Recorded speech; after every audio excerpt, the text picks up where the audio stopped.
maamulka hadda inoo jooga iyo waxa loo dhiibay waa run waa ku meel gaar laakiin damaanada anaga ka hadaan nahay ismada dhaqanka SSC waxba naga xumaan maayaan insha Allah binikir markii dagaalku socday baa waxa dhacday gabadh kamid ah gabadhii guriga joogay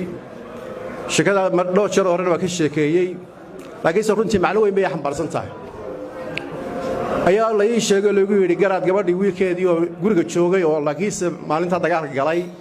wuu dhintay markaas wiilka wuxuu ugu yiri waa wiilkii saddexaad ee ka dhintay muddo 2 sano ah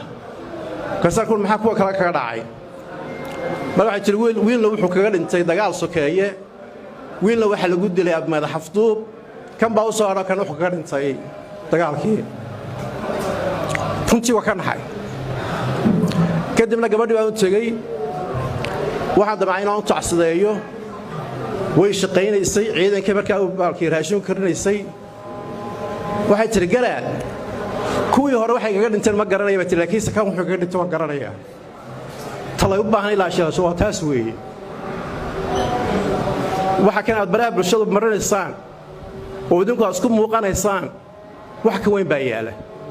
waxay gabadhaasi kaga samirtay wiilkeedii oo kun kale lagu aasay taasa talaade